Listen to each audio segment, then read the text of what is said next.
A lot of this isn't going to make sense to you, and I'm sorry about that. I'm just gonna start at the beginning, with the house.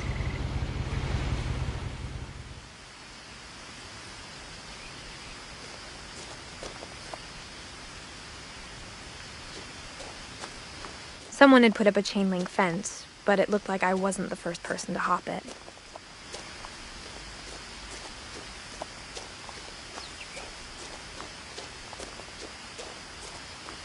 I lived here until I was 11, but I wasn't allowed inside half of the rooms.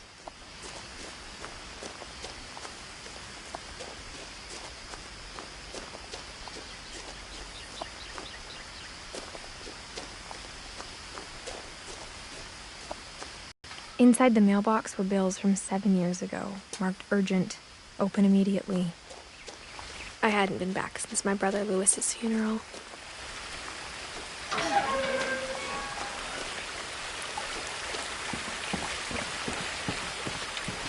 In her will, my mother left me a key, but didn't tell me what it unlocked. Maybe she thought I'd know, or she thought that the mystery would be enough to bring me back.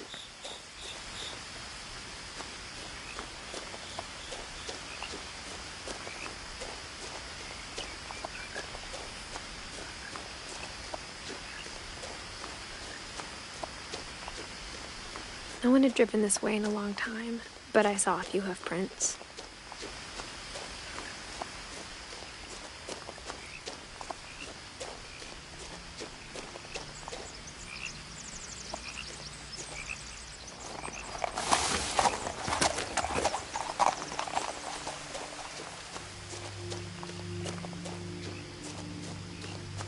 The truth is, even after I inherited the house, I never thought I'd come back to it. But now I had questions about my family that only the house knew the answers to.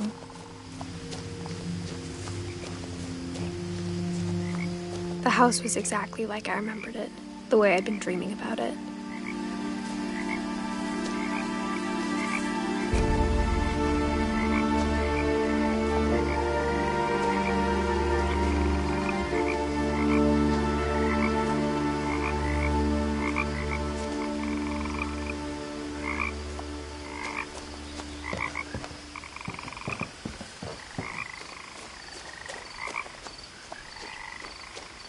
As a child, the house made me uncomfortable in a way I couldn't put into words. Now, as a 17-year-old, I knew exactly what those words were. I was afraid of the house.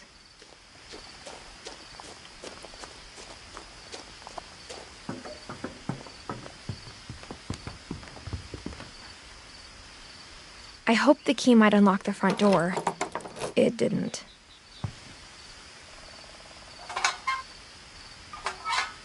Looking in, I felt like the house itself had been waiting for me.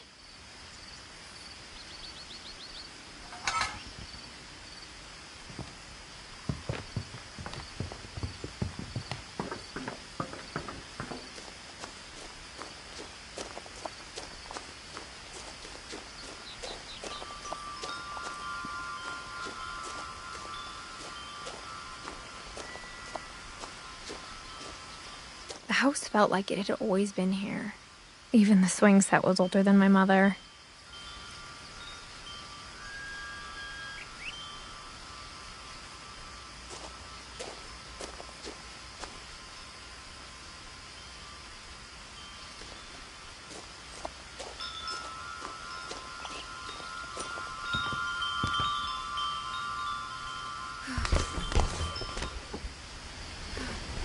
Crawling through the doggy door used to be a lot easier when I was 11.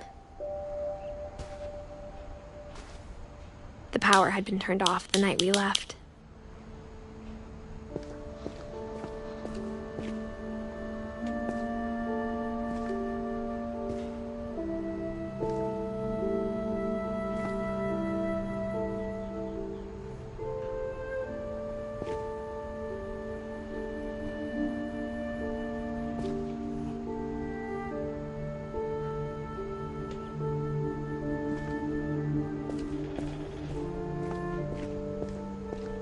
For the first time in years,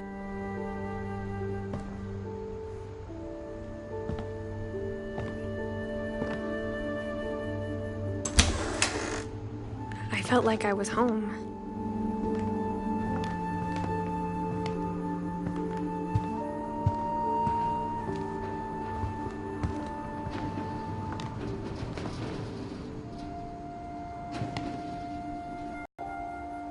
But instead of a family, there were just memories of one.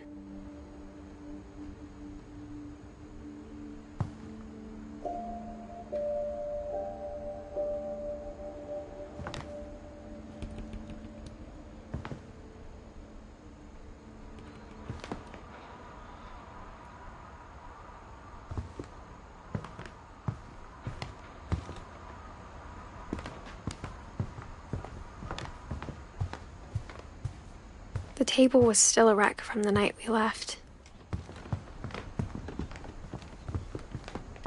It was like a bomb had gone off, killing everyone but sparing the furniture. My mom was the only one of us who could imagine Great-Grandma Edie living in a nursing home.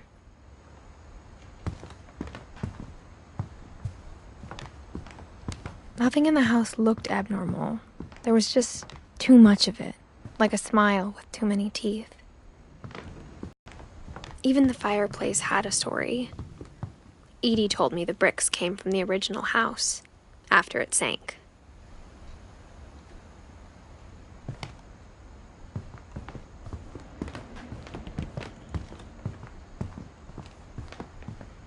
Mom always told me to stay out of the basement, so I wasn't too surprised when the key didn't fit.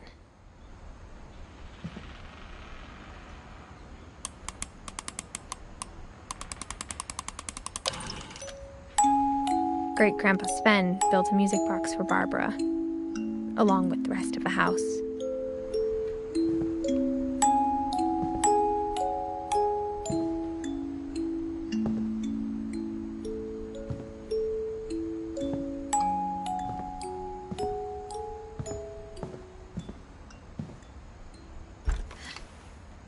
Edie told me once that every Finch who ever lived is buried somewhere in the library.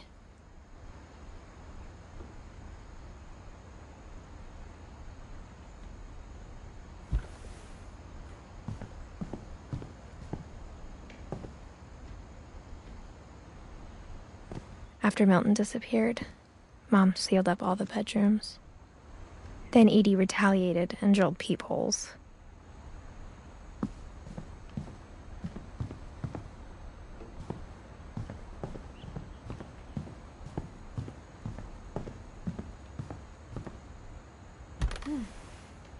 The last time I was in Edith Sr.'s room, I was 10 and she was painting my portrait.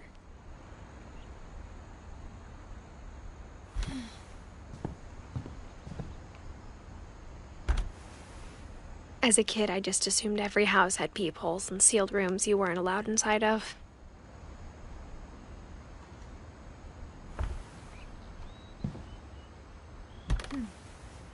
My Grandpa Sam spent 7 years sharing a room with his dead brother, Calvin.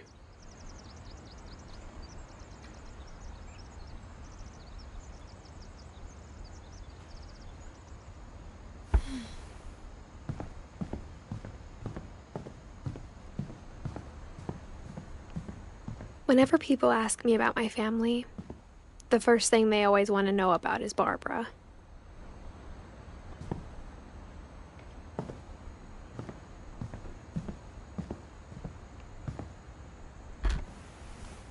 Barbara was a child star for 2 years, until America grew out of it.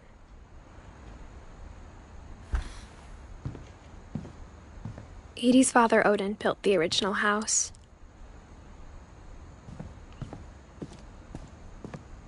Mom must have locked the third-floor stairs on the night we left.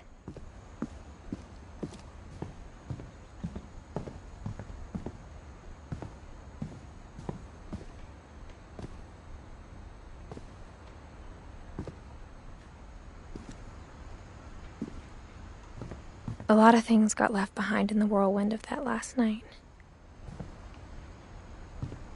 My mom wasn't much of an optimist, but she never stopped believing that my brother Milton was alive.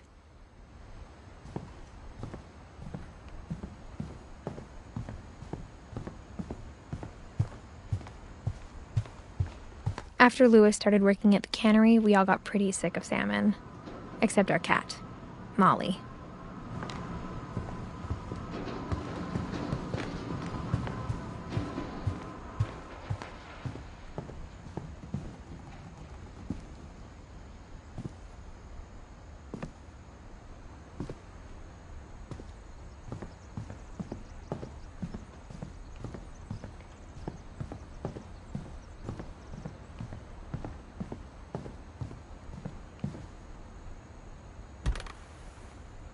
Molly always seemed like a girl I could imagine being friends with, if she hadn't died in 1947.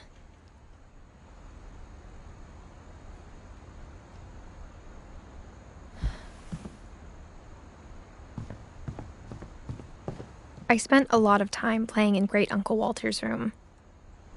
I think my mom sometimes regretted not sealing it up.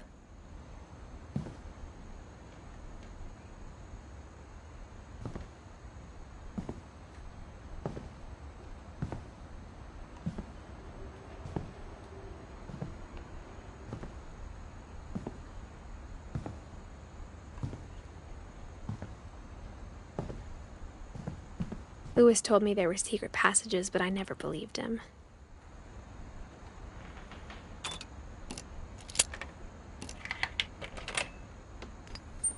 Turns out, my mom was really good at keeping secrets. Now it was time to find out what my mom had been afraid of.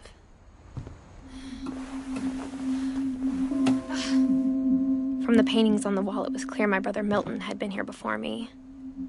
Reading this, maybe it sounds like I had a plan, but I had no idea what was behind that door.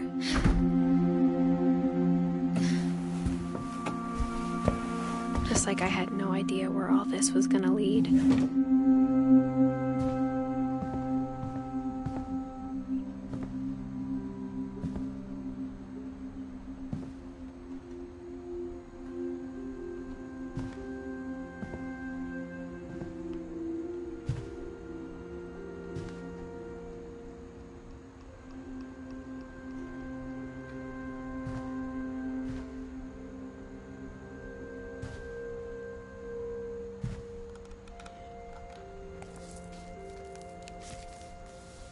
December 13th, 1947. Dear Diary, I'll be gone soon, but I wanted to tell somebody about what's gonna happen. It started when Mom sent me to bed without dinner. I woke up and I was starving, so I looked around for something to eat. My Halloween candy was all gone.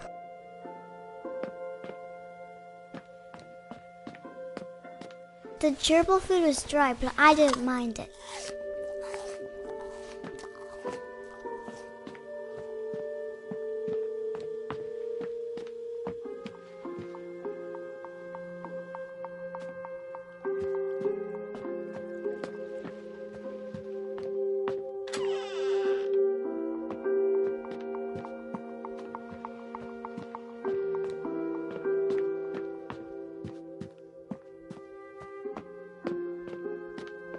I kept eating and eating.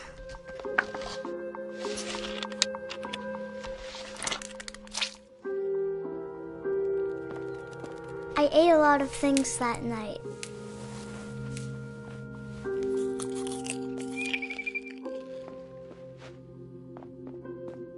Then I heard chirping outside my window. Mom, can I come out now? Sweetheart, it's late. Go to sleep.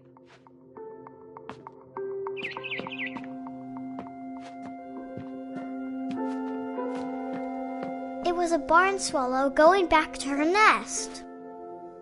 I reached out for her.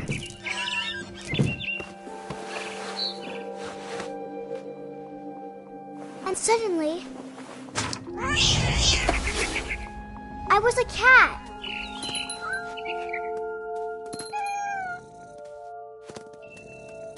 I tried to be quiet, but the bird was really scared.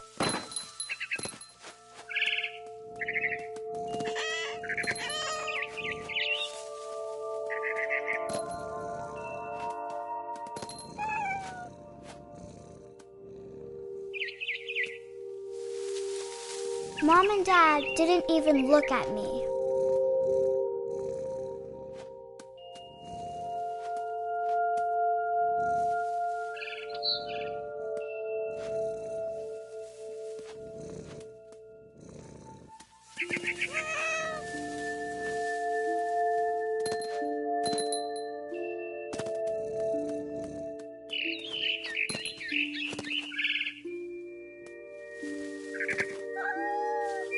The babies were all gone.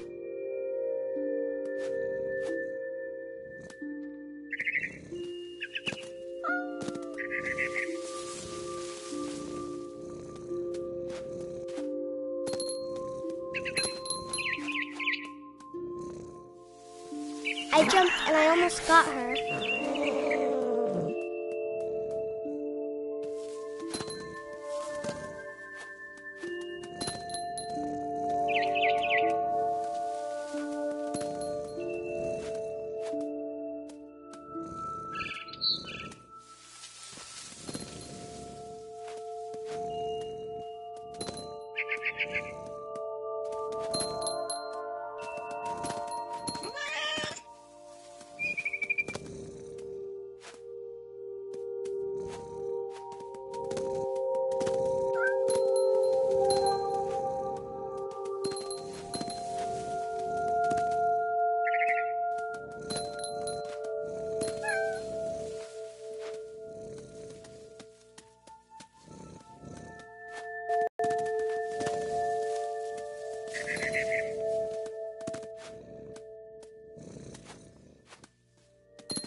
I could tell she was getting really tired.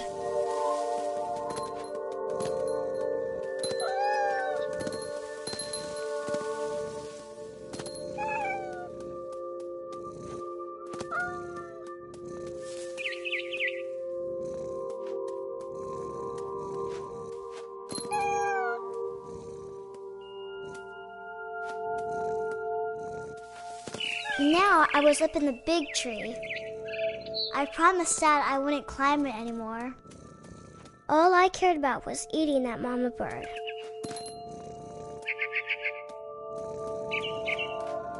I gobbled her up. And suddenly, I was an owl. First, all I heard was the wind. Then I heard little teeth nibbling in the grass.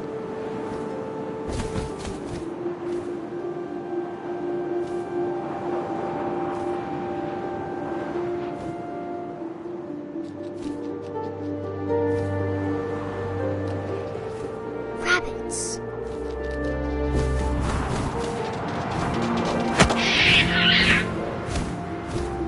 I imagined his face looking up and seeing mine through my talons. I swallowed him up, and I didn't chew one bit. Then I flew off to find something bigger.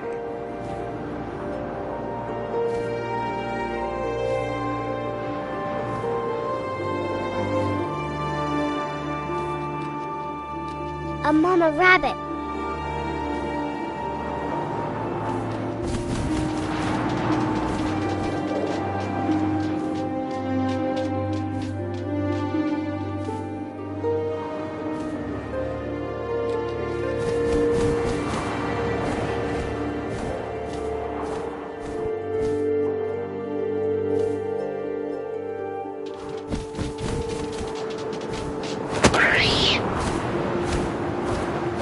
She was almost too big to carry.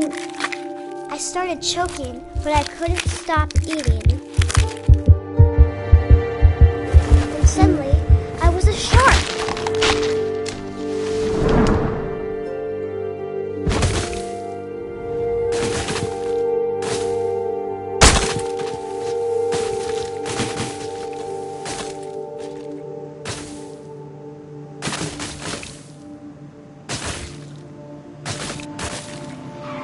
I rolled off a cliff and into the ocean. Now, I was hungrier than ever.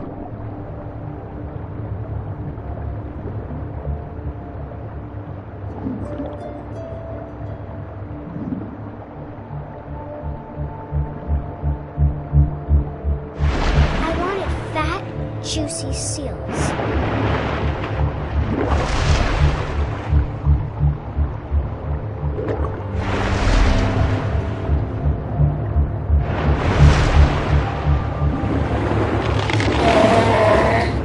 I tore off her flipper, and it tasted really good.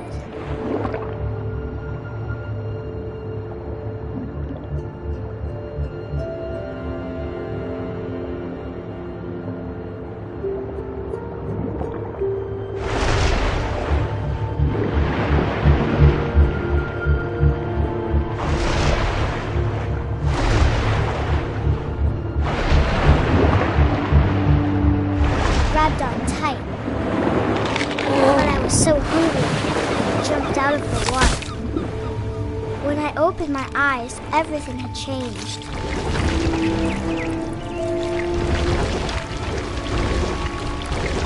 Now I was a monster, and I smelled people everywhere.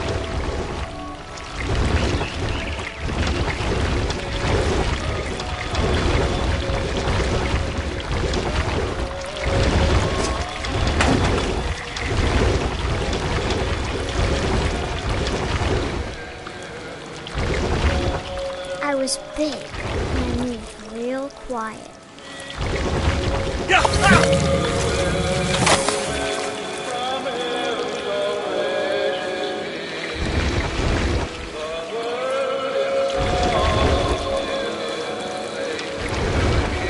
I wanted to stop, but also I didn't.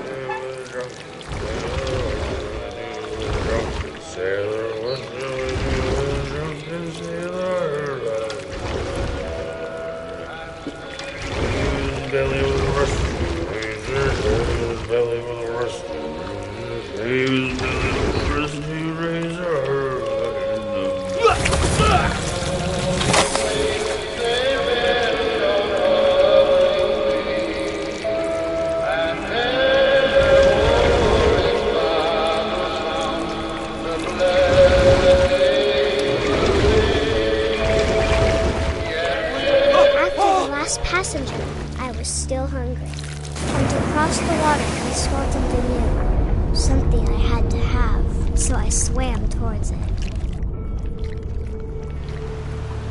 I slithered onto the sand, and the good smell went into an old pipe.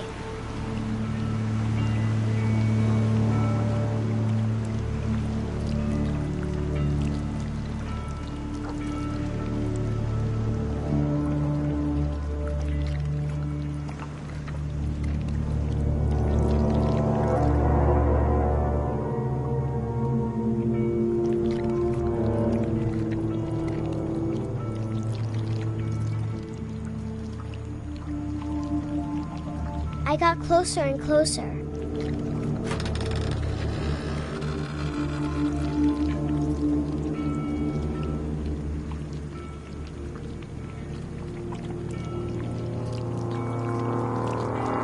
All of my stomach started growling. And suddenly, I was me again. I held my breath for a long time, but I couldn't hear anything. I think it's waiting for me to fall asleep. But it's not going to wait much longer. It needs to feed, and we both know I will be delicious.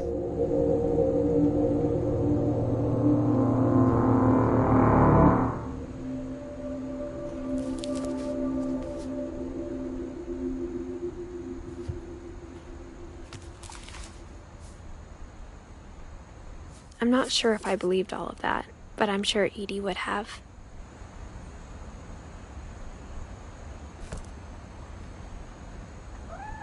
I got the sense Edie had spent a lot of time here, before my mom sealed the doors.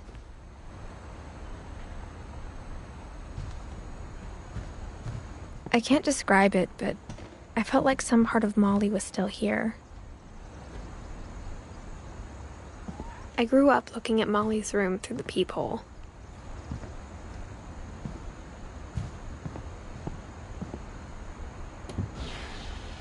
Molly's gerbil had a tiny bedroom with its own even tinier gerbil cage.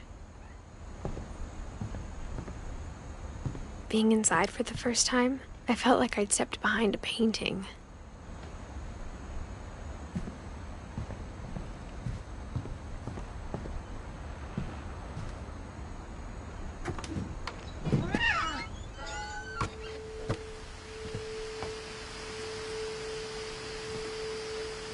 This will be obvious later, but my mom never told me any of these stories. Edie would have, but Mom didn't like bringing up the past. Though, when we adopted a stray kitten, she was the one who named it Molly.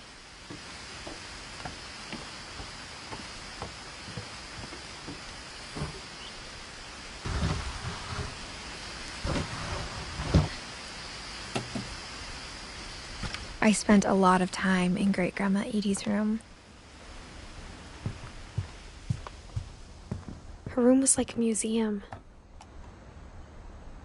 For 500 years, the Finches have been famous throughout Norway for their fortune and misfortune.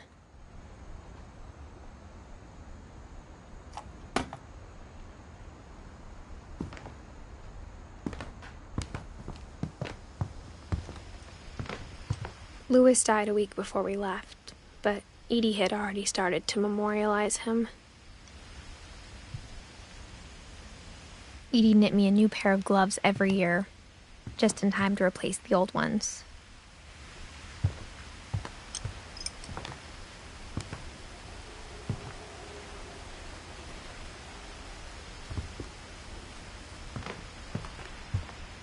When Edie told people Sven was killed by a dragon, she could also have said he was building a dragon-shaped slide that collapsed. She could have, but she didn't. Even in her 90s, sometimes Edie seemed a lot younger than my mother.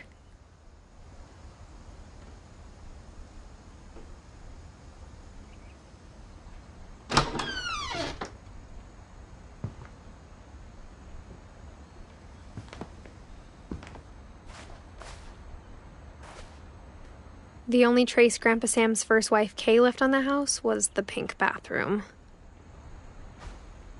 It was a pretty big trace.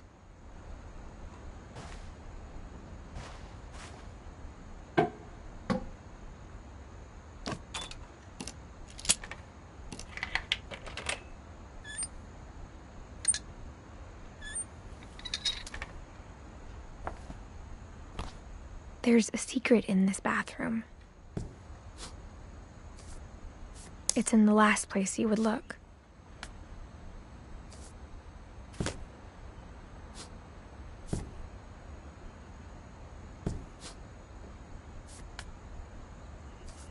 It isn't in the cupboard.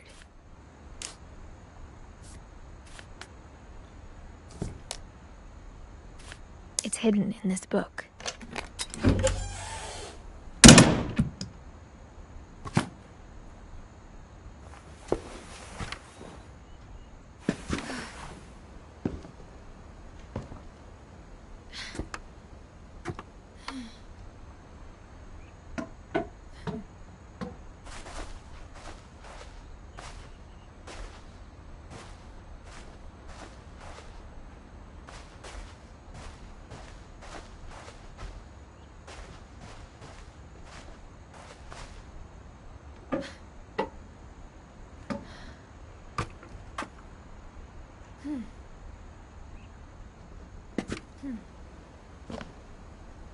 Sven gave Sam an old camera he'd refurbished. He never put it down.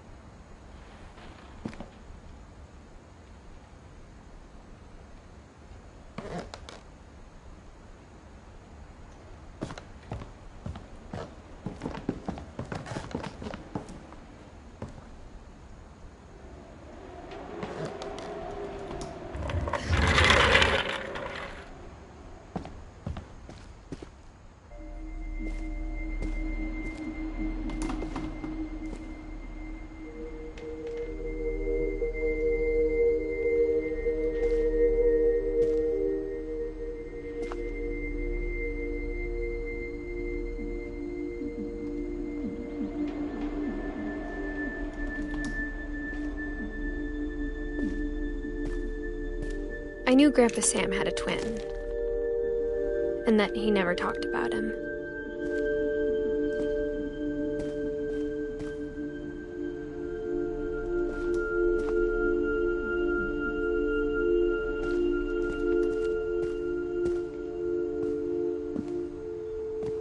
I guess my grandpa didn't like history any more than my mom did.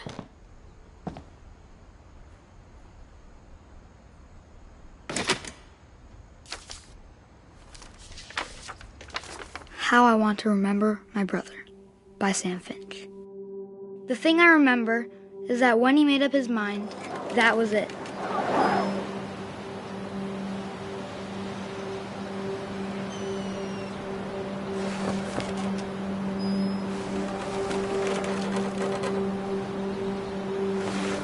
My brother said he'd die before he ate another mushroom, and he did.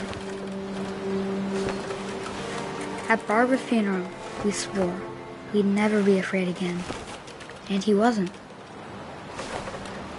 I think Calvin always wanted to fly. Sam! Calvin! Dinner's ready! Coming! But that day, he finally made up his mind to do it. I told him going around was impossible. Maybe if I hadn't said that.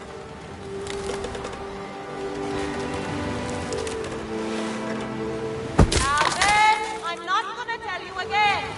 Maybe if the wind hadn't picked up. Then maybe he'd still be here. But I doubt it. I think he'd already made up his mind.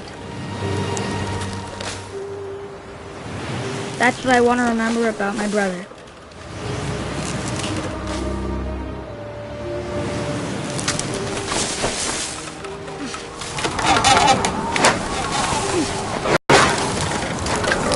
The day he made up his mind to fly. And he did.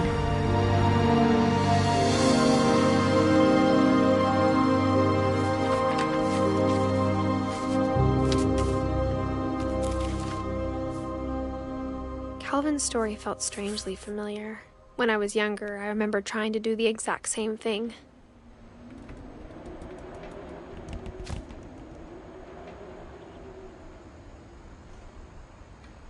After the funeral, Edie roped off Calvin's half of the room.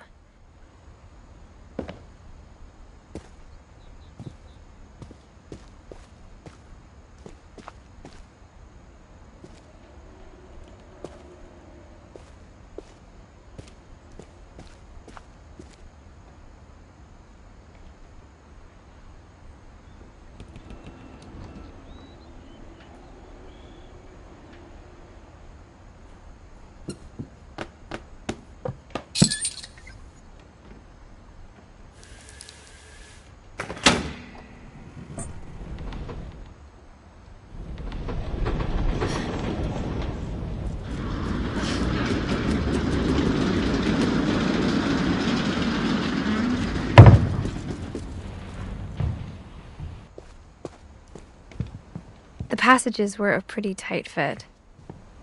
They'd obviously been built for smaller hands and bellies.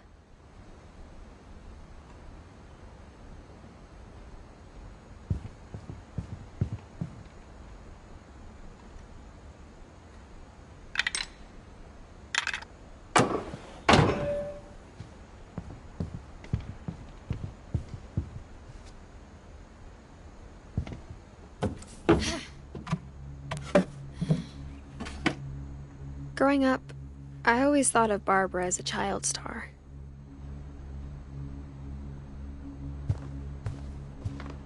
I never thought about how hard it must have been for her afterwards.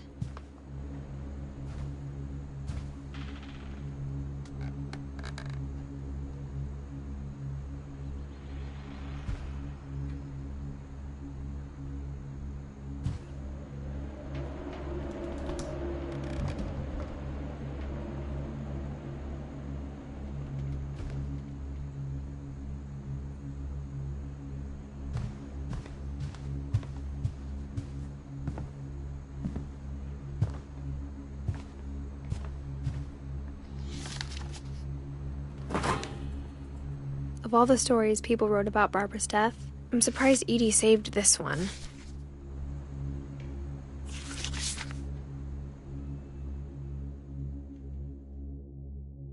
Old Jack here with another ghastly tale inspired by America's most unfortunate family.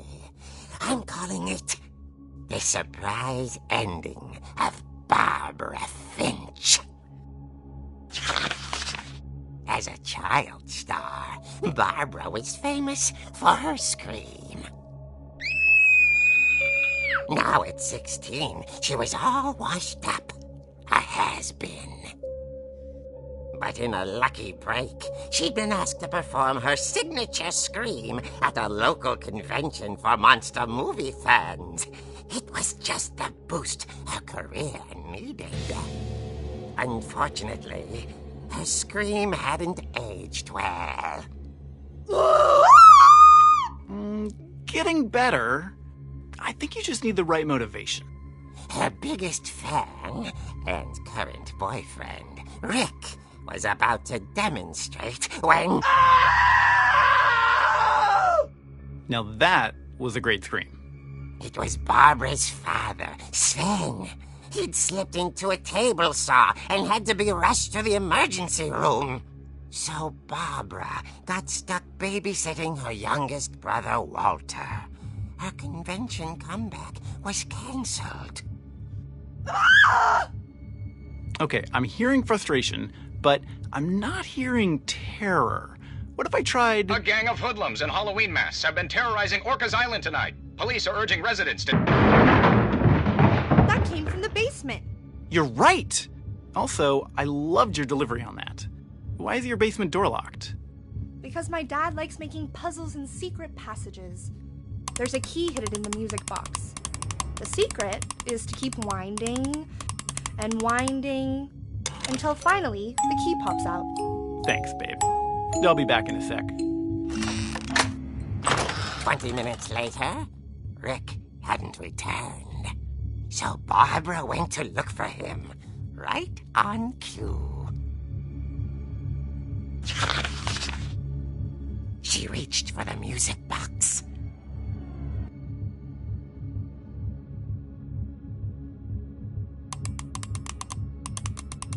And as she wound the key, she listened for Rick, but the house was silent.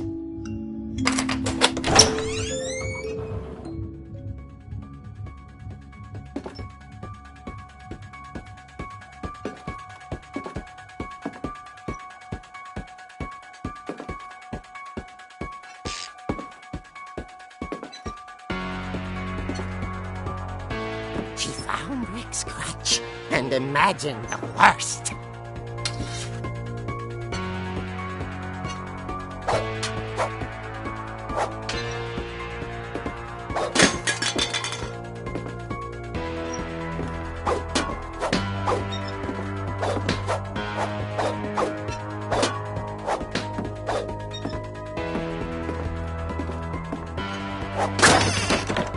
The gang's leader is the infamous Hookman Killer, Dr. Carl Hamill, who impaled and then ate his family 10 years ago tonight.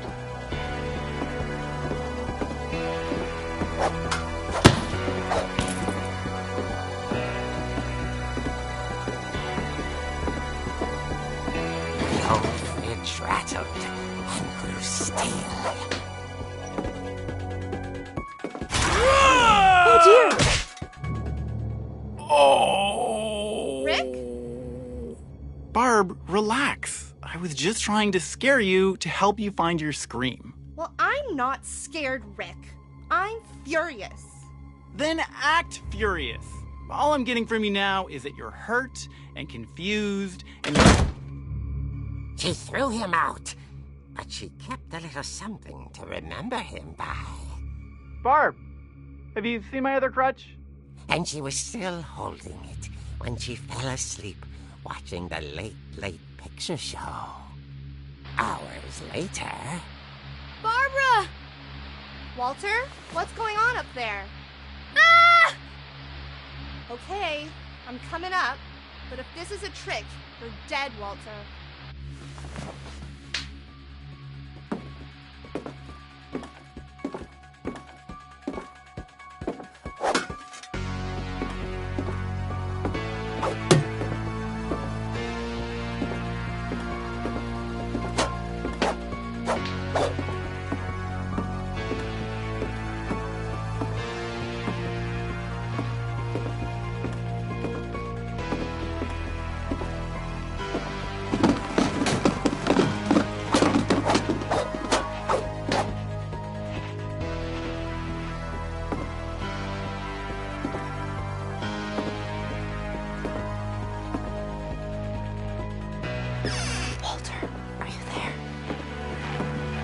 Walter vanished, but his bedside radio was still on. Orcas Island police describe the man as 6 feet tall, with a steel hook for a hand. Residents are urged to lock all doors and windows and notify the police of any suspicious activity. Barbara turned, saw the hook man, and was speechless. He was quite smashing. And who he was, he couldn't get enough of Barbara. Okay, Barbara, there's gotta be another way out of here. That night, she played her part beautifully.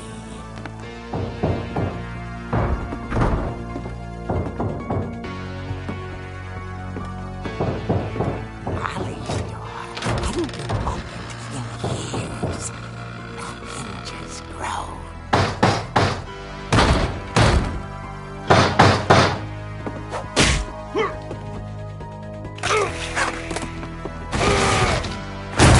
He wasn't moving, but she sensed the story might not be over yet.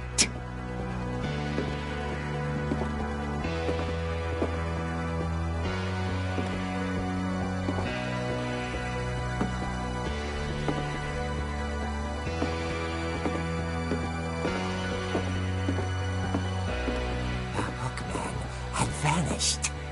She listened for his breathing, but all she heard was...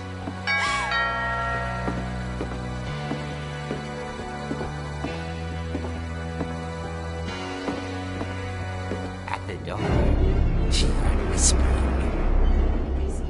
It was coming from inside the house.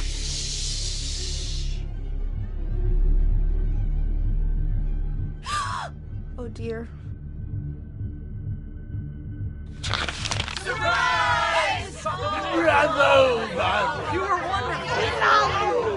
monsters had come to surprise her. For Barbara, it was a dream come true.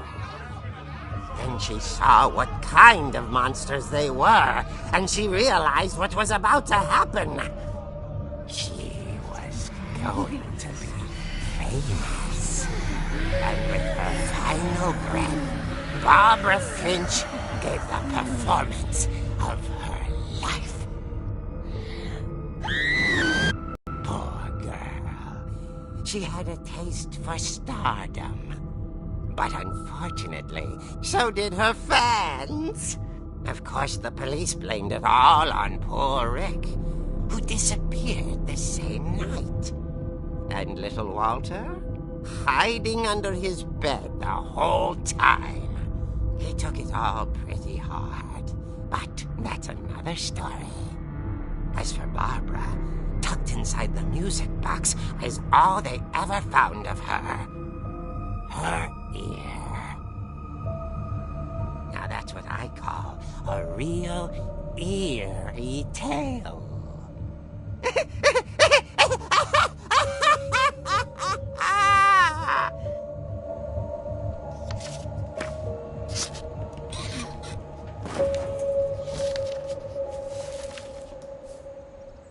Edie told me all Barbara wanted was to be remembered, as absurd as that comic was. Maybe what Edie saw was a happy ending.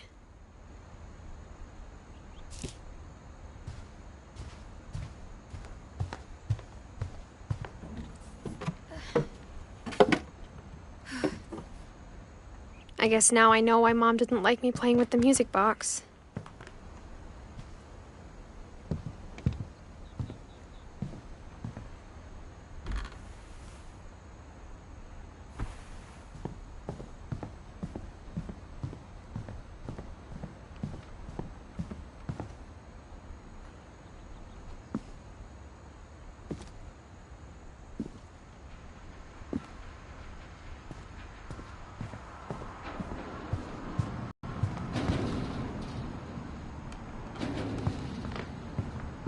Only one restaurant would deliver to our house. We had Chinese a lot. It's funny. All those times I played with the music box and never found the basement key.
Mom said the basement was off limits, unless I wanted another tetanus shot.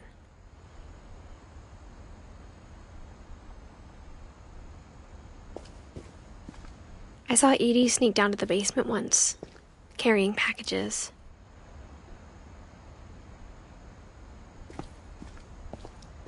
I thought maybe she was hiding presents.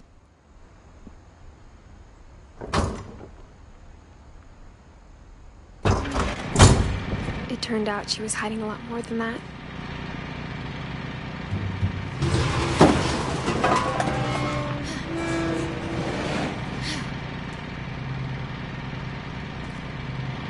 I remember asking Mom once about where Walter had gone.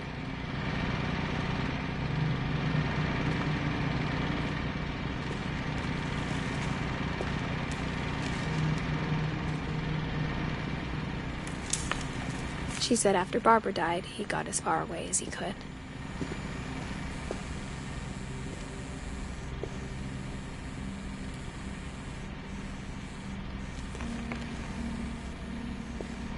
If there's a pattern in all these stories,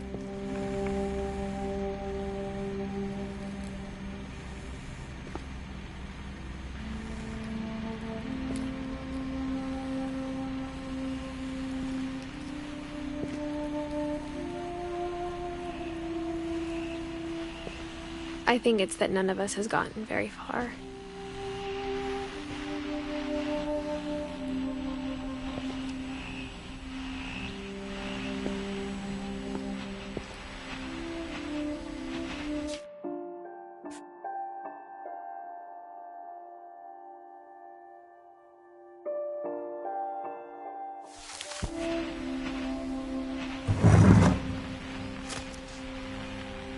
Goodbye, everyone. I can't believe I've been down here for 30 years. On that first day, after the shaking started, I didn't think I'd survive a week.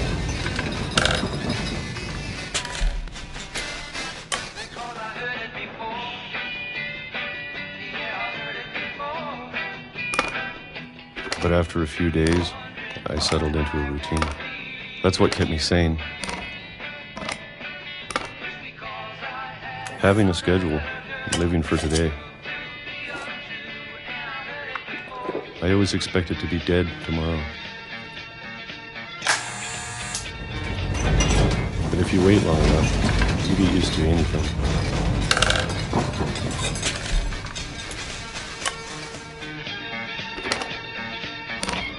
Even a monster on the other side of the door starts to feel normal. Almost friendly.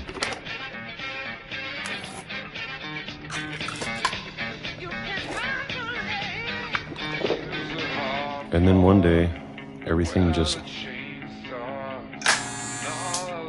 stopped. Whatever that thing was, it was gone.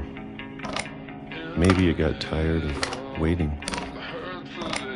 Or maybe I just got tired of being afraid.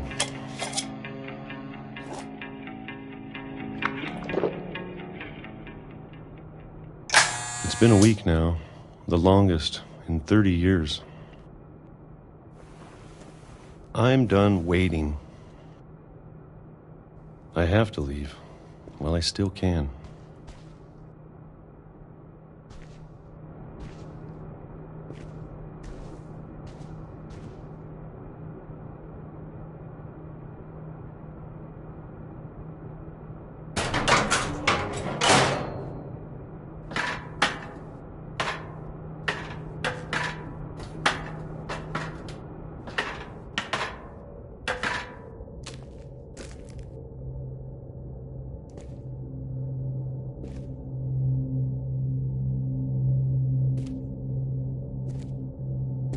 I know it's out there, somewhere.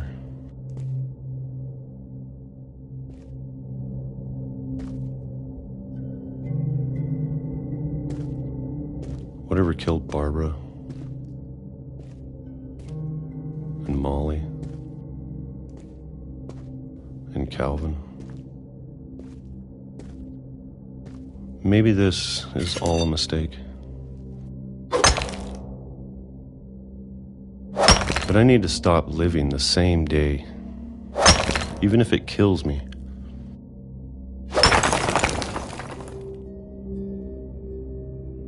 Whatever's out there, I want you to know I'm ready for it. I'm going to appreciate all of it, especially the food.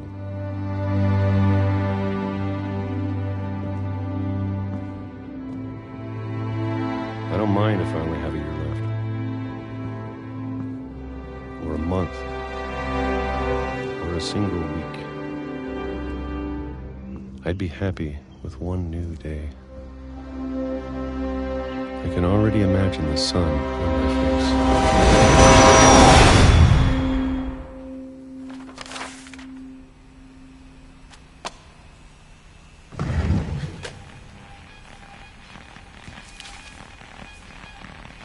Walter died when I was 6.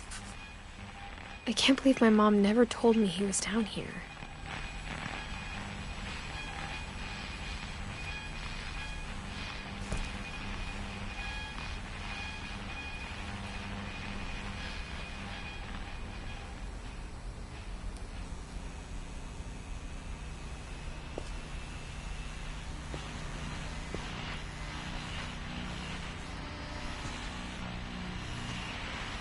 I'm sure my mom was trying to protect me.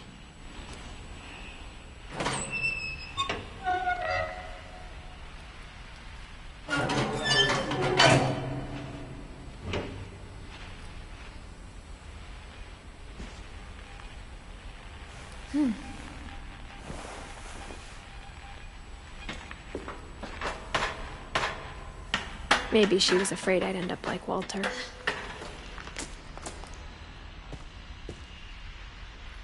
But if she never told me about an uncle under the house,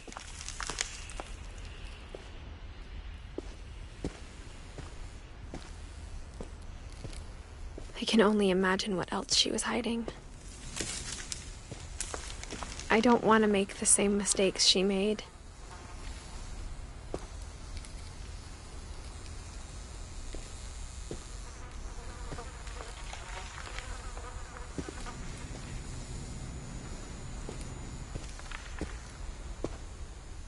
Trying to bury something that's still alive.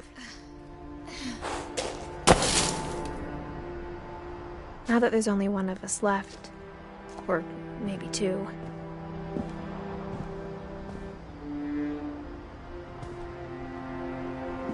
I thought it was time I heard the stories for myself and found out what happened to everyone else. But now I'm worried the stories themselves might be the problem. Maybe we believed so much in a family curse, we made it real.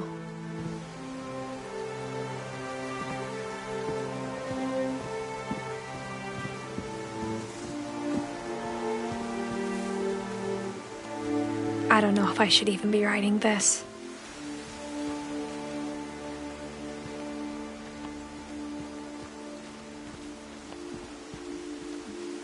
Maybe it'd be better if all this just died with me.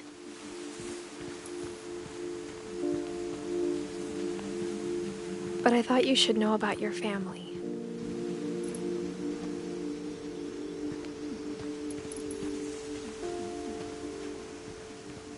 And the history you're a part of.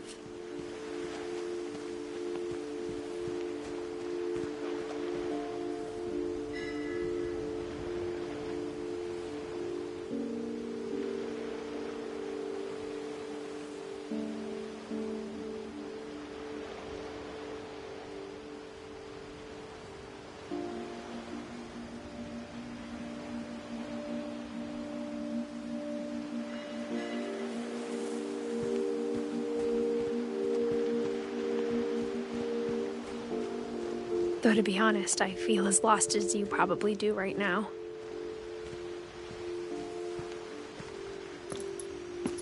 I think the people in these stories believed them, for what that's worth.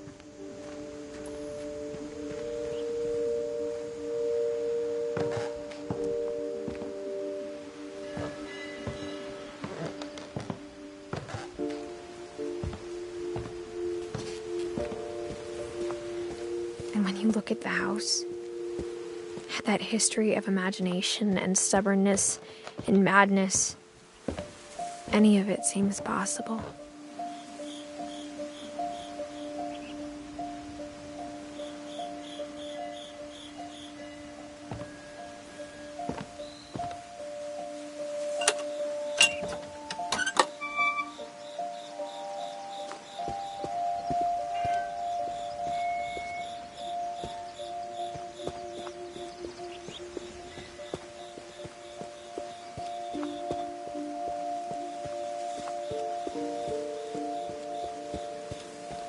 I think we've been surrounded by death for so long, we've just gotten used to it.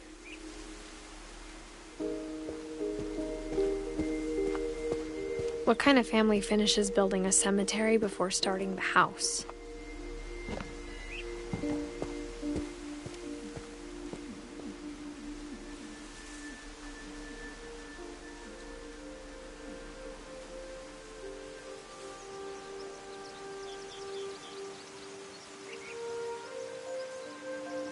It's embarrassing for me to admit this, but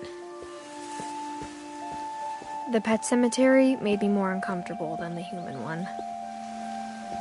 3 of the gerbils were mine, and 2 had been my fault.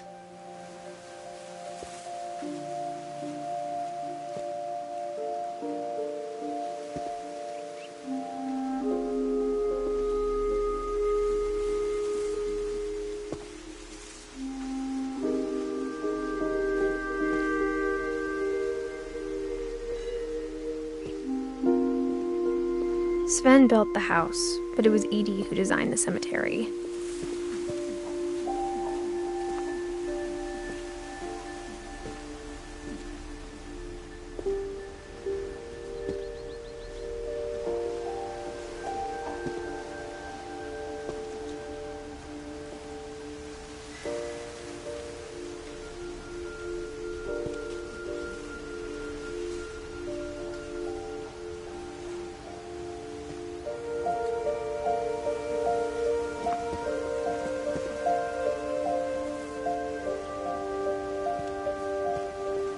I'm sure Odin's monument had been Edie's idea. My mom was always trying to move on, but for Edie, the past never went away.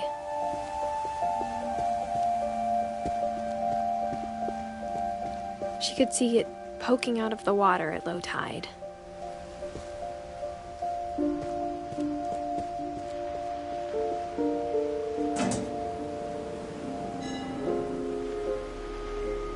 Edie said she dreamed about the old house every night.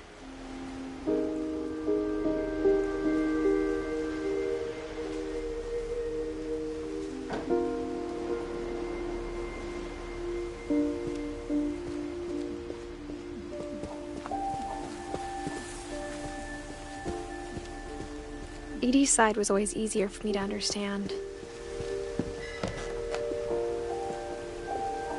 But the older I get, the more I can see where my mom was coming from.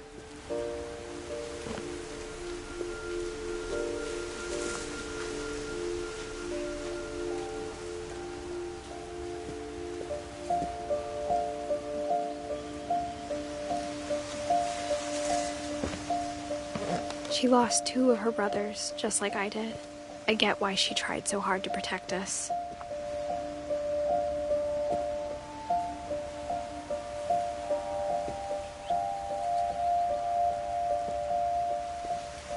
We never found Milton's body, so my mom insisted we were putting up a monument, not a tombstone.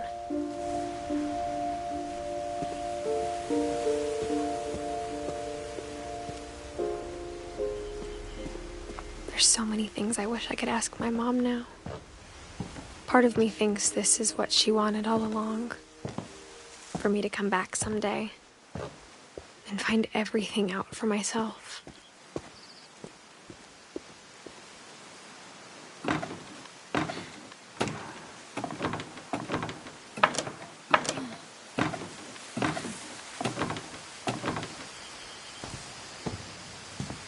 But looking back on it now, if she told me there was going to be so much climbing, I never would have come when I was 22 weeks pregnant.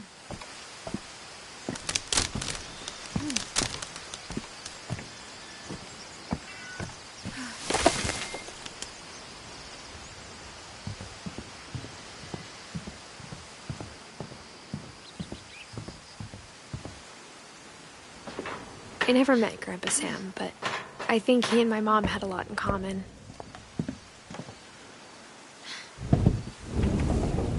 They were both pretty intense.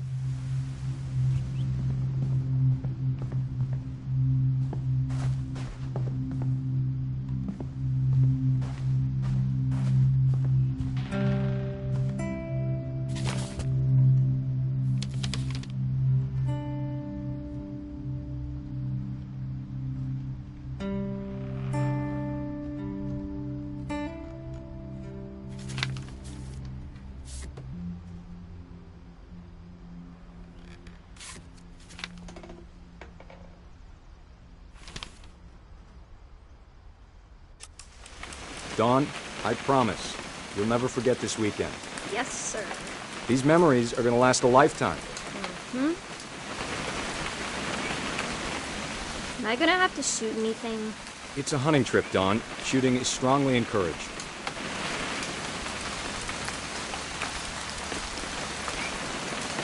What?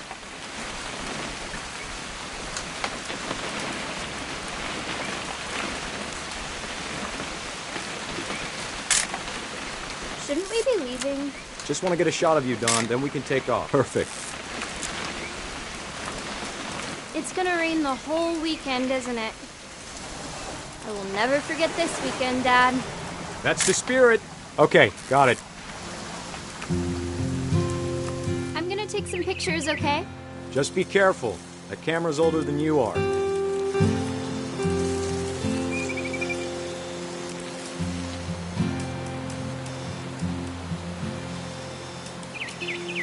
You're right, Dad. It's starting to clear up. Still freezing, though.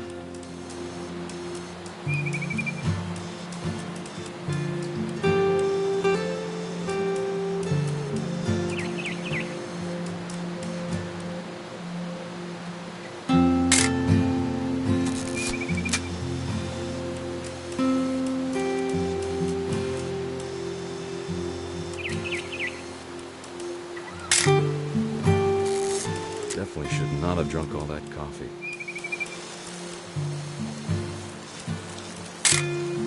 Aw.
Nothing quite like being outside. Hey! That's a keeper. Hold still while I take a picture of you. I'm just saying, I'm not always gonna be here, Dawn. You'll need to remember this stuff, if you want to survive. I'll be fine, Dad. You know who else thought he was gonna be fine? Some guy who died. Dawn, I'm being serious. I know, Dad. You're always serious. Doesn't being out here make you want to chill out? Well, to tell you the truth, I haven't been out here in 20 years. Dawn, don't you think you could find something more interesting to photograph?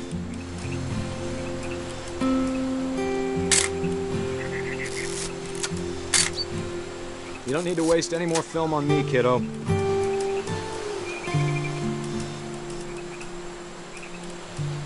Last time I was with my brother Calvin. Man, that was a great trip.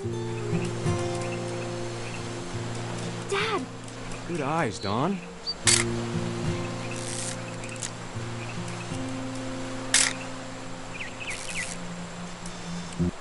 Before you take the shot, let me get a picture of you. Dad, I... Let me get behind you. Do I have to do this? Dawn, you don't have to do anything. But if you want to survive, you'll need to be strong.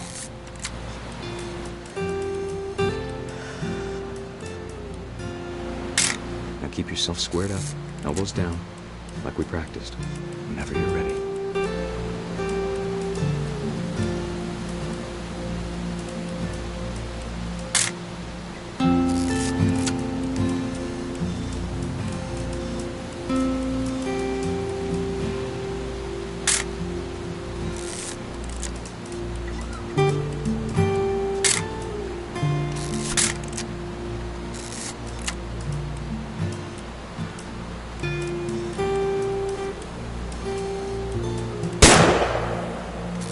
Great shot, Dawn!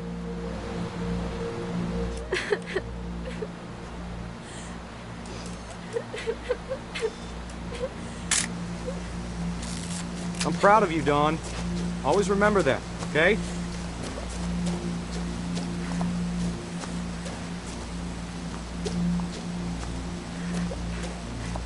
Dad, it's twitching. I think That's it's totally normal, Dawn. Just focus on the camera. Try not to think about— Dad!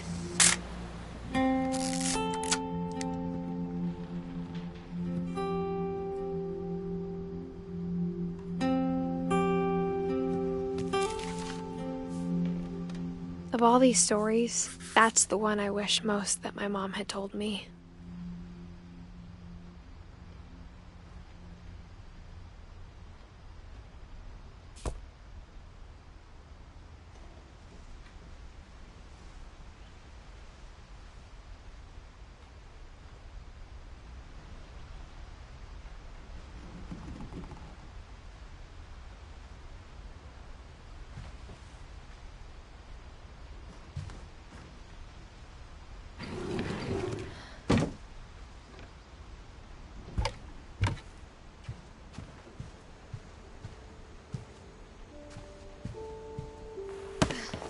After Sam died, my mom and Edie got really close. They'd both lost a lot.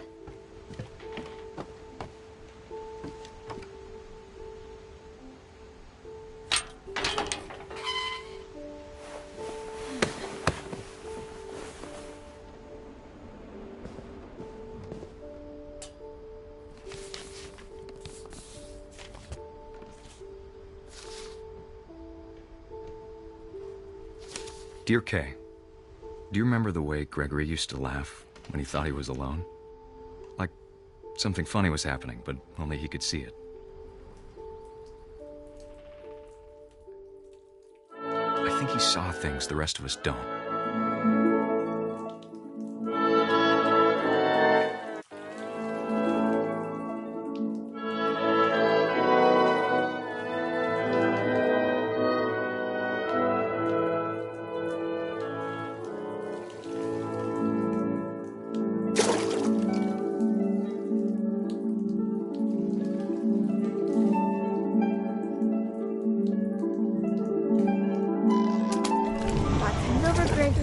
time to...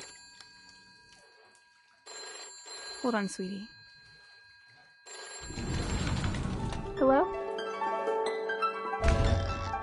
Sam, I told you I don't want to talk right now.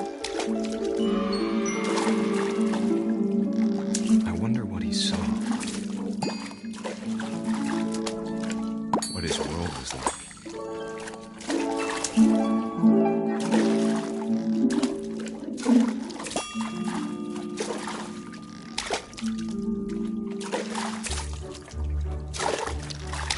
You reminded me so much of Calvin. Lost in his imagination. Whatever it was he saw.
Sure made him happy.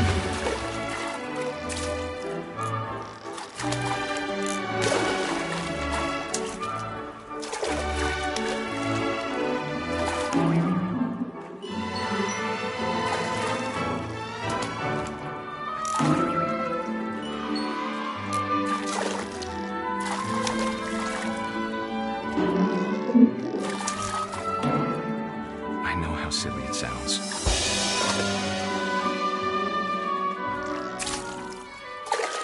But I worried about a baby being too happy. But I could feel him slipping away. Sorry about that, Gregory. I know you did everything you could. Maybe if I hadn't called that night. Damn it. Hold on, I don't want Gregory to hear this.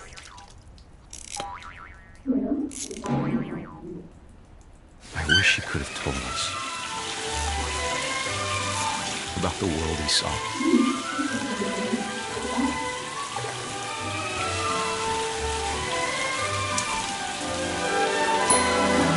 There's so much I don't understand about Gregory, about everything.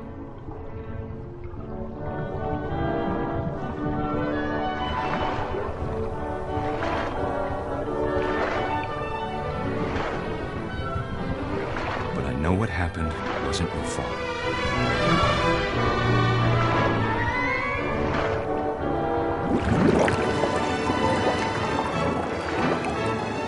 I'm sure he's happy. And he'd want you to be happy too. Good luck, Kay. Love, Sam.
A poem for Gus, who always said the wedding was a bad idea.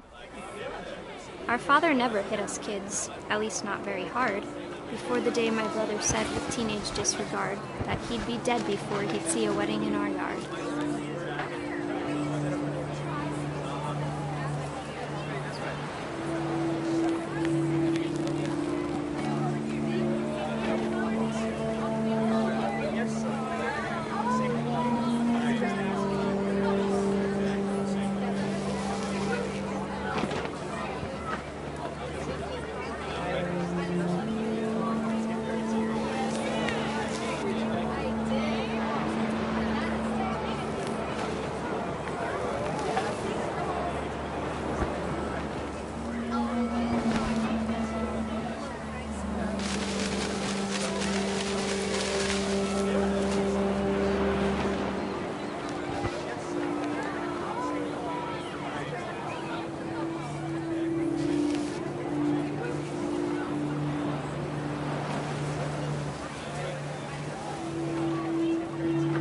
My father made him come, of course, but Gus stood far apart, just flew his kite and bottled up the storm inside his heart.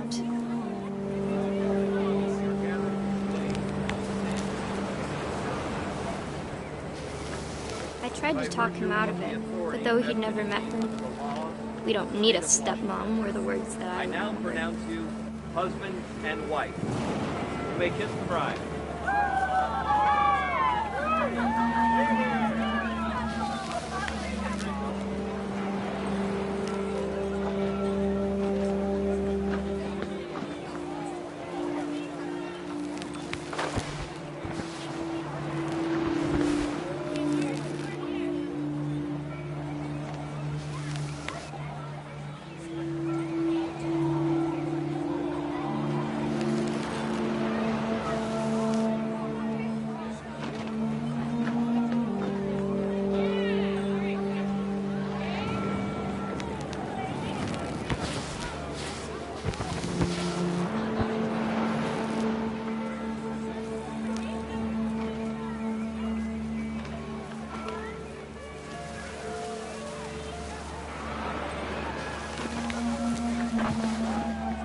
When the time for photos came, Dad ordered him to come here. But Gus declined and as a sign held up his middle finger.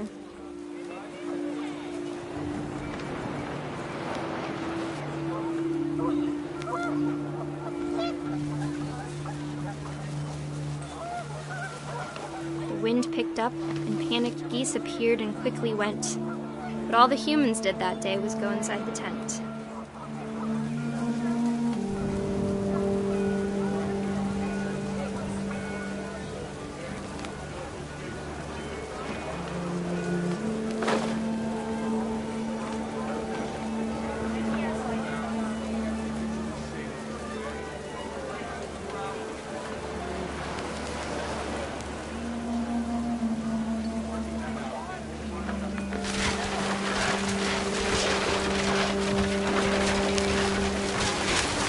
The rain came down in buckets then, but no one seemed afraid that nature might destroy the tent our dad had crudely made.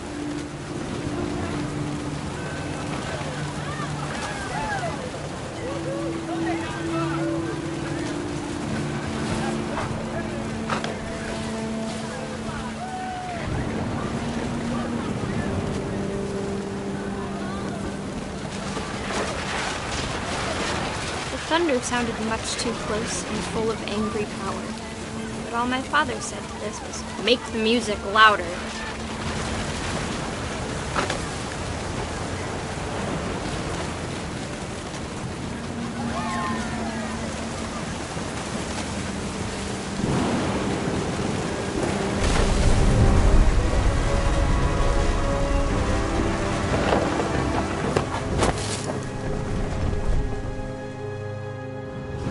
I wish that I could truly say I thought about you on that day.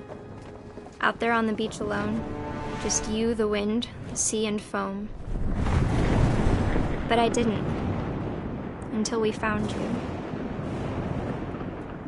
I can't imagine my mom ever writing poetry, and yet...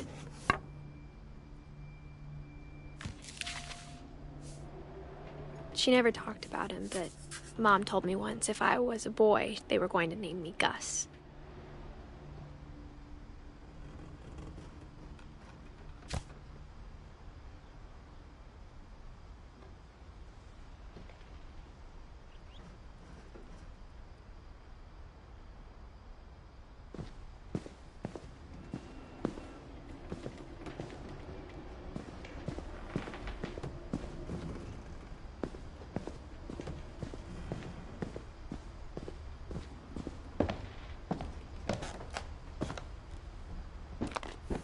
My mom moved up to the loft after her brothers died. At the time, it was as far away as she could get.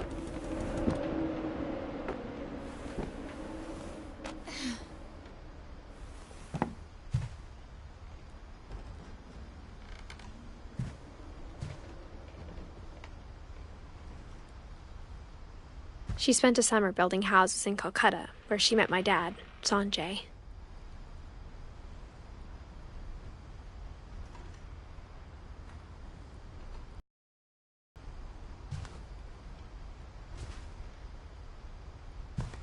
Religion was another thing my mom never talked about, but I think it helped her a lot after her dad died.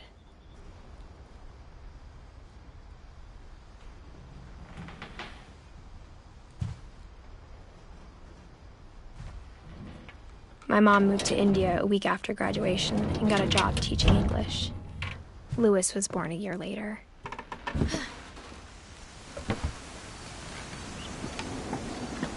When my dad died, I don't think Mom knew where else to go.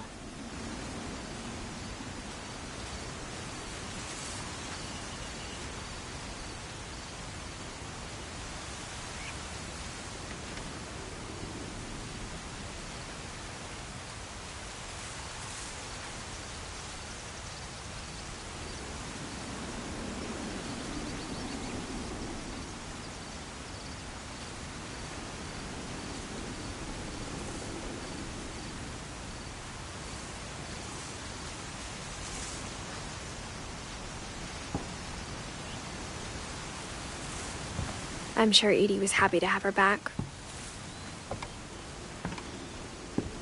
The house had to get a little bigger, but Edie was used to that.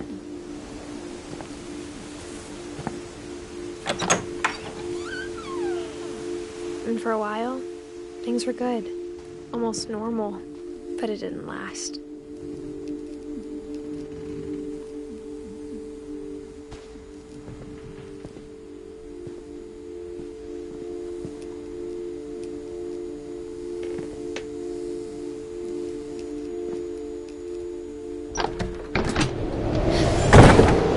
The beginning of the end was Milton's 10th birthday, when Edie gave him a castle.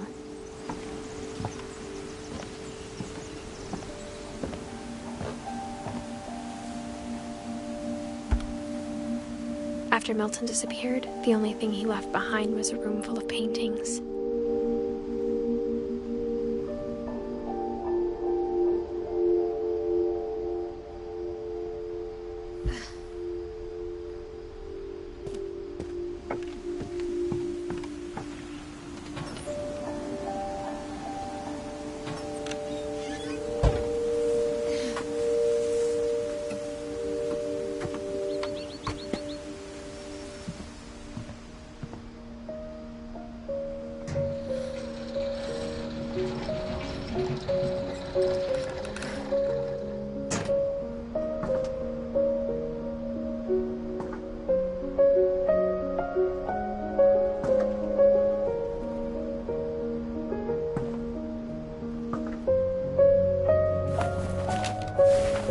Milton Finch in The Magic Paintbrush.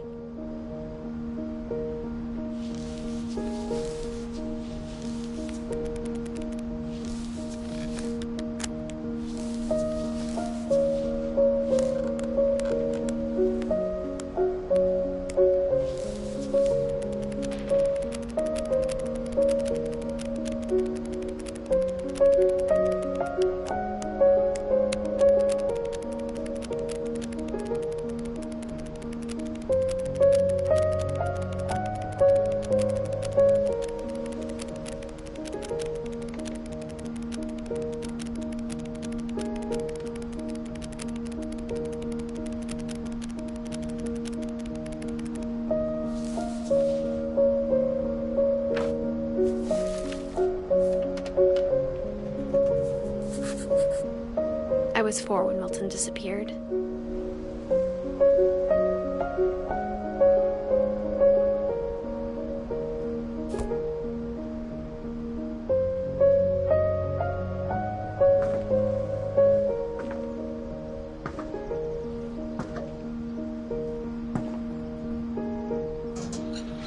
Mom spent months searching for my brother.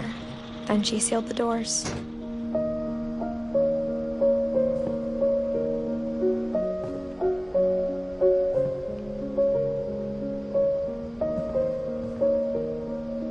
Whatever Milton had found in the house, Mom didn't want it getting out.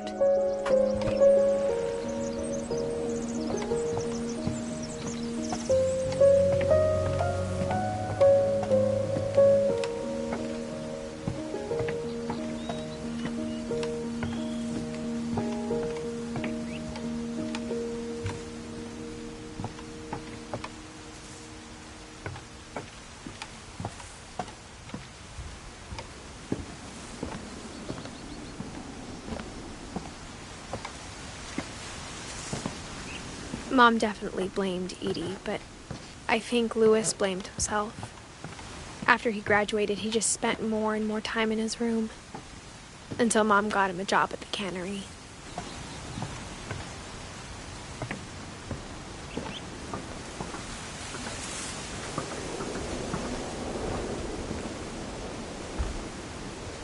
Everyone always told me to stay out of Louis's room, except Louis.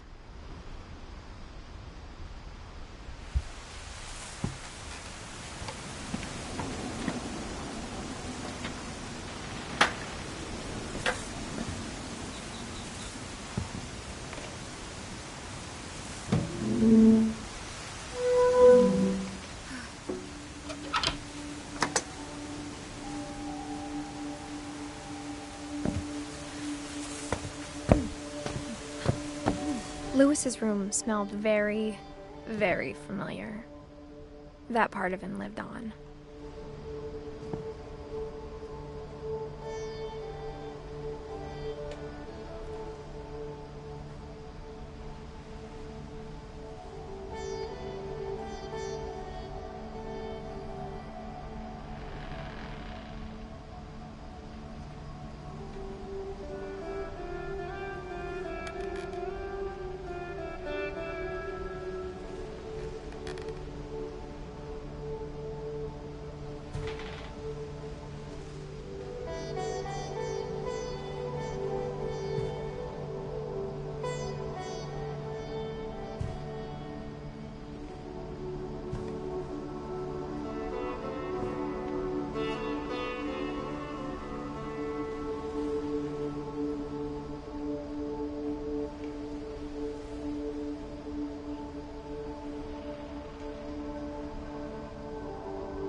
Dear Mrs. Finch, as Louis's psychiatrist, I can understand your desire for an explanation. As I see it, the trouble began in January, shortly after we convinced your son to seek treatment for substance abuse. Newly sober, I believe Louis first noticed the monotony of his daily life.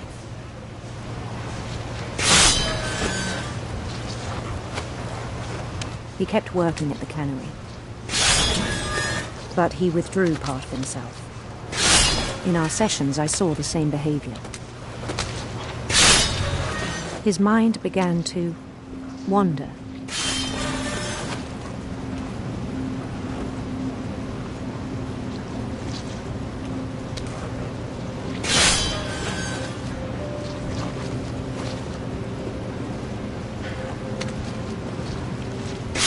I asked him to describe it. He said he started small.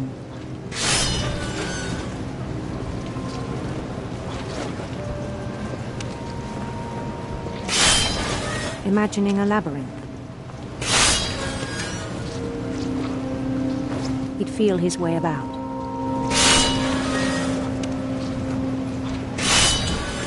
Then something moved.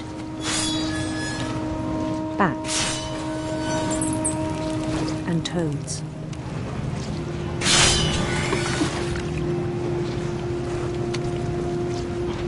things that have not names.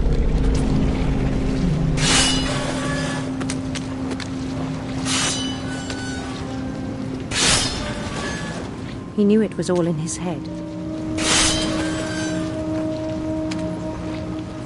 But he took it very seriously.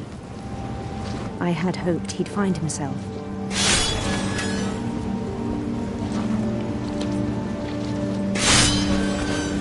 But he found something more. I worried about him then.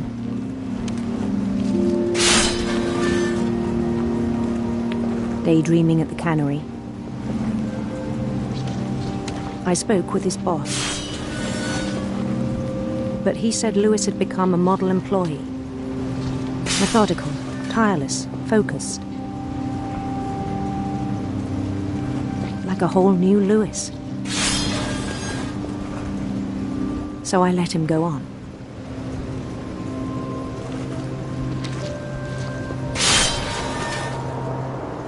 I even encouraged him.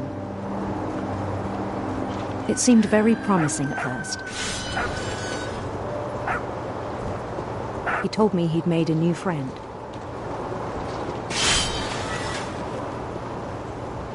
On the edge of a city he named Lewis Topia. He built the city up slowly, brick by brick. Then he made musicians.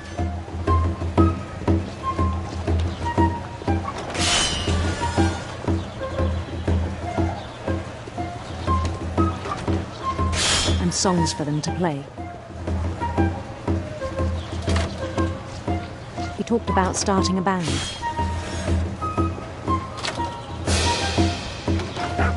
And he was always humming something. Every day his imagination grew stronger.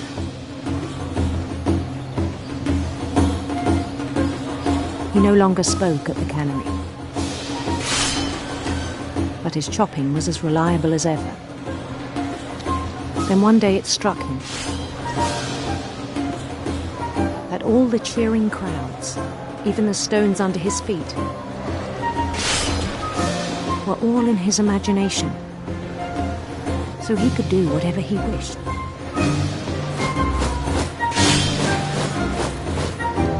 He held an election for mayor. And he won. They begged him to stay, but his mind was already wandering. It became a game for him.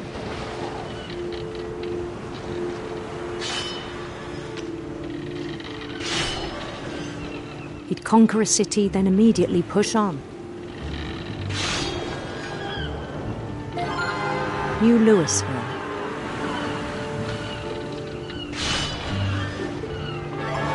St. Louis. He started drifting away from our reality.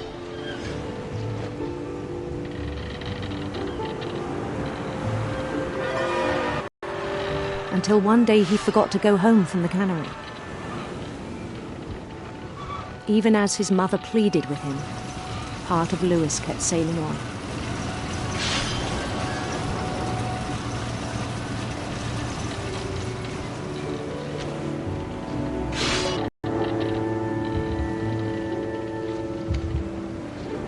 In Lewisburg, he heard rumors of a handsome queen.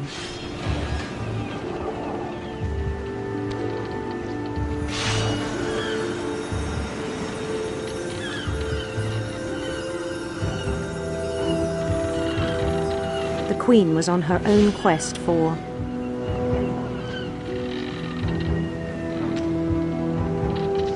sinister serpents.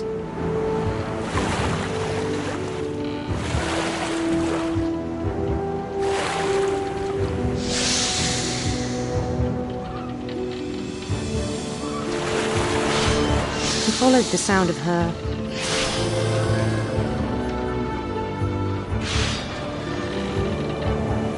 silver harp.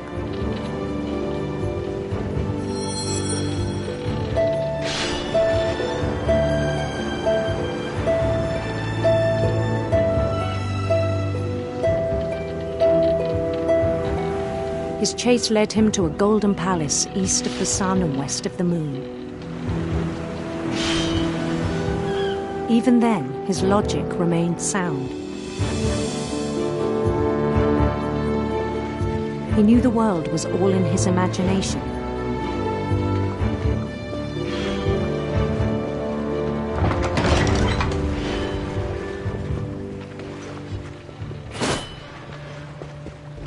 But he was so proud of having created it. In his own eyes, he'd become something greater than a king.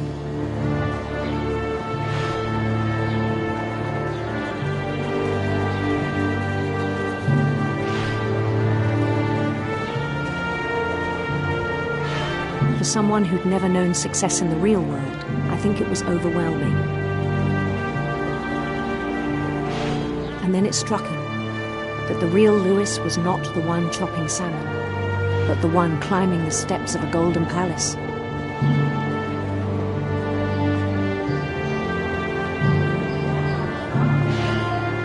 My imagination is as real as my body, he told me. It was hard to argue with him.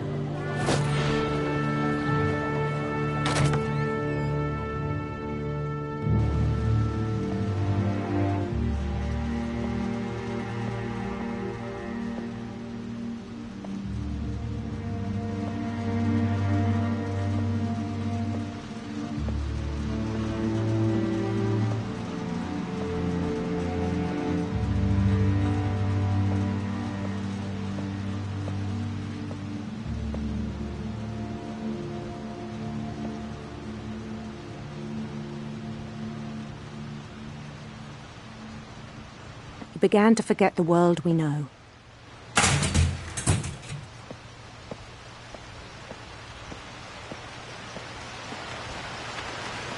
I think it pained him to remember Lewis, the cannery worker.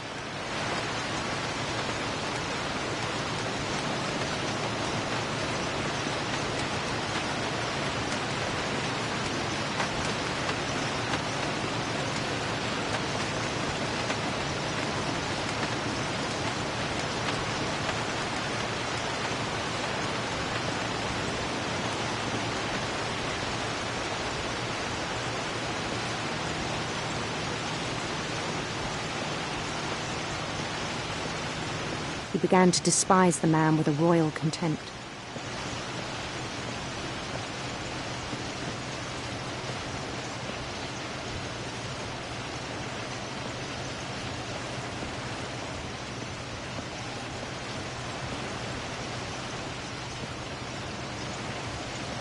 I still thought I could save him.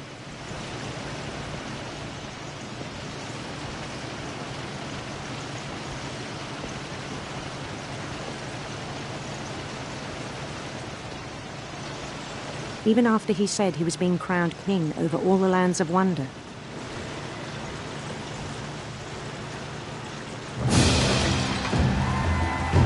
The palace would be packed with his companions.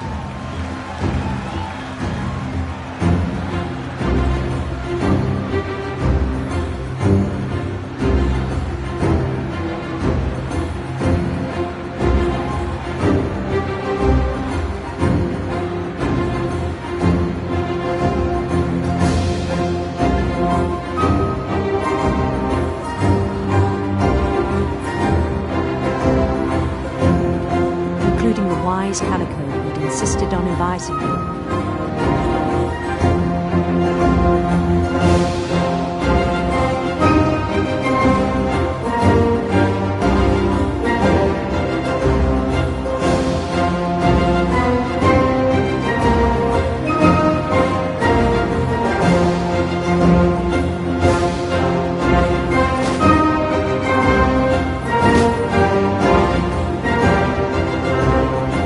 Queen waited, holding his crown.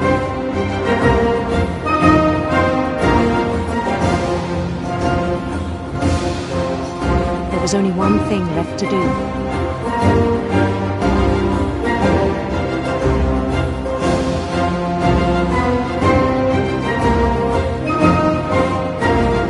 Bend down his head.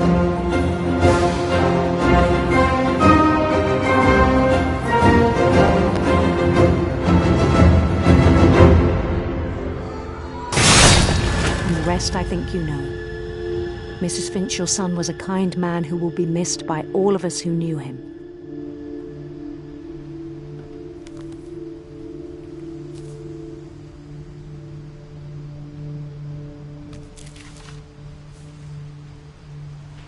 My brother was really cool. I wish you could have met him.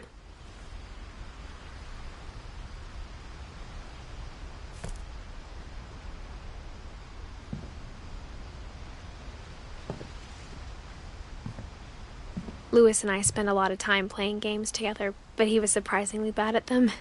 He died a lot.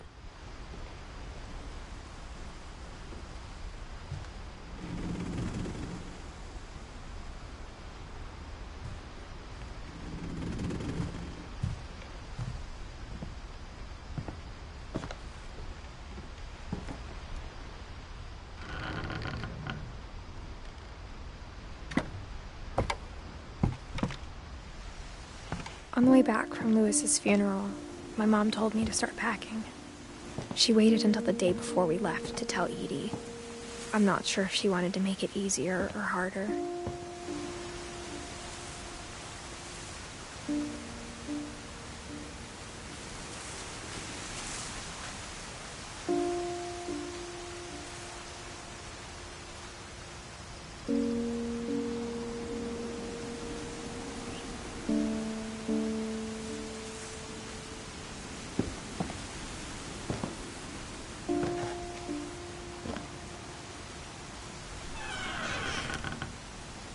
I wish we'd stayed. But I understand why we left.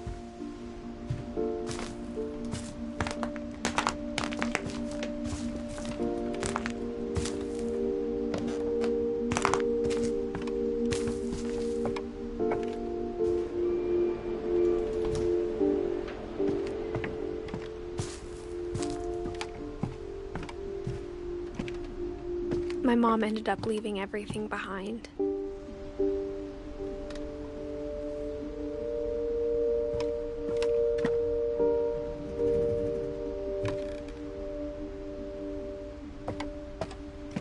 What happened that night had been coming for a long time. Maybe it should have come sooner.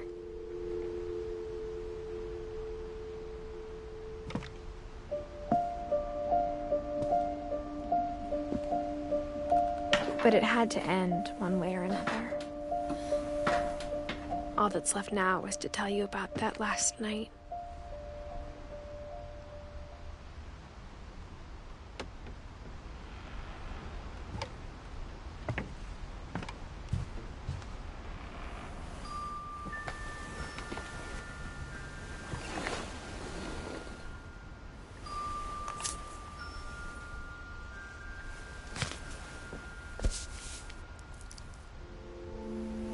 That whole last day, Edie just watched us pack and didn't say a word. Until supper, when she raised her glass and said, "To our final night together, and all our final nights apart." Grandma, you know what I said about alcohol. Some of your medications are very Edith, specific. I left a present for you in the hallway. Why don't you go open it? The grown-ups have to argue now. I'm sorry, you're right. We're all leaving tomorrow. Let's just enjoy our last... I'm not leaving. Edith, you're excused.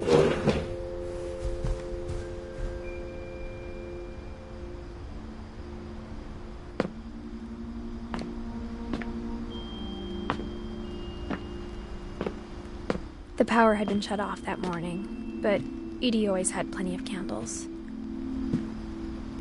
When my mom sealed the library, I don't think she knew about the other entrance.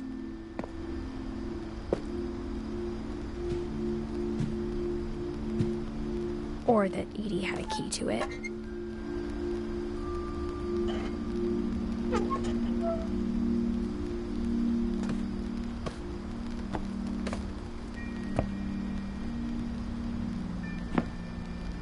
That thing you're afraid of isn't going to end when you leave the house.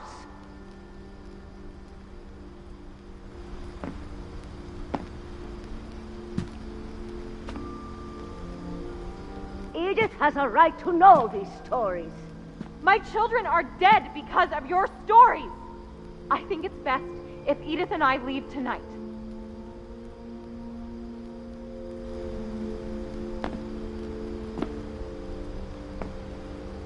We'll have the nursing home send a van for you in the morning, okay?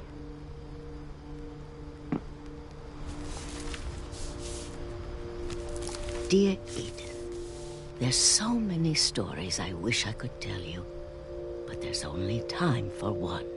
This is about what happened on the night you were born.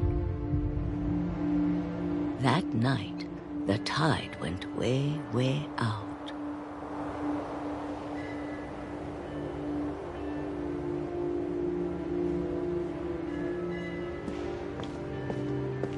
It was the first and last time I ever saw the old house aground. There'd been an earthquake out in the middle of the ocean. They called it the lowest tide in 1,000 years.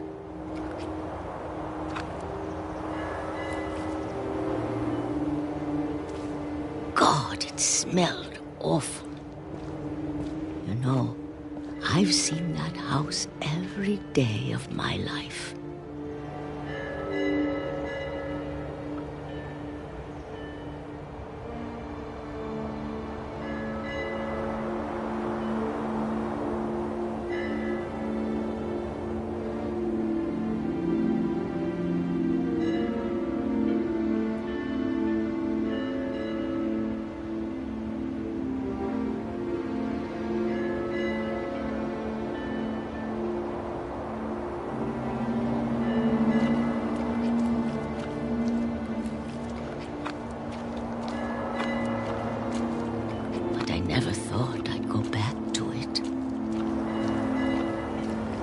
When the fog rolled in, I lost my way.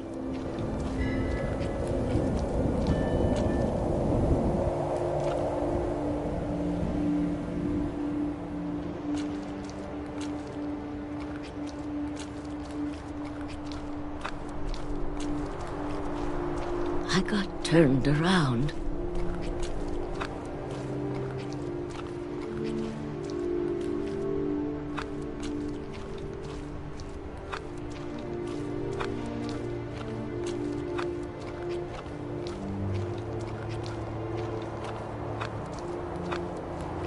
I started seeing things I'd forgotten had ever existed.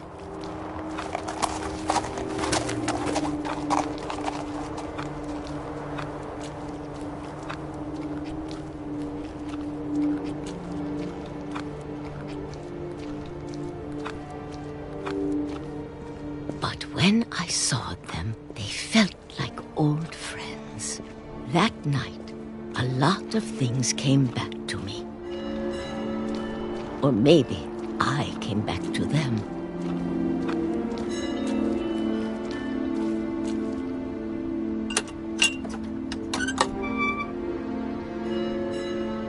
Things I can't explain, but that I need you to try and... Edith, what are you doing in here?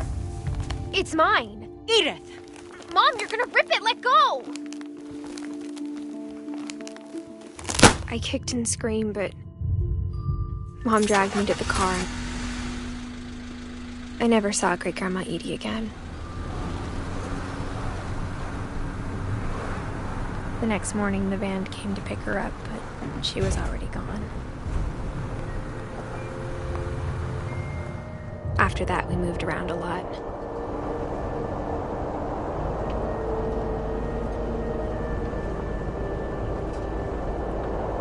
We both tried to make the best of it.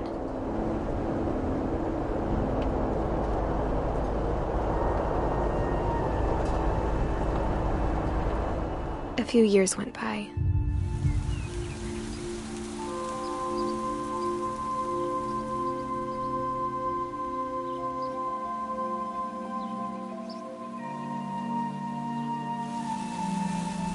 My mom didn't like to talk about it.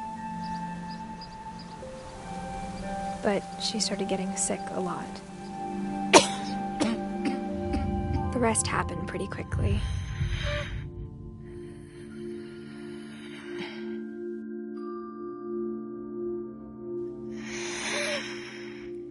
She got better for a while, and then she didn't.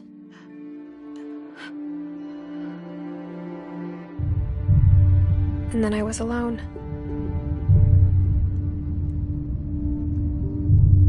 The last Finch left alive.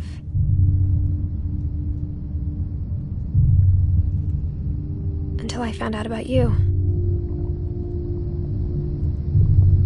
I'm still not sure what to tell you about all this.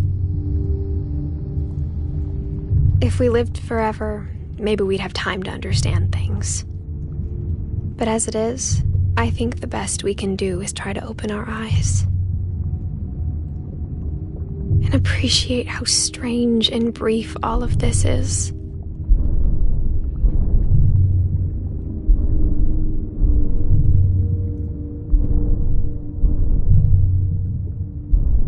This journal was supposed to be for you. But now I hope you'll never see it. I just want to meet you and tell you all these stories myself. But I guess if you're reading this now, things didn't work out that way.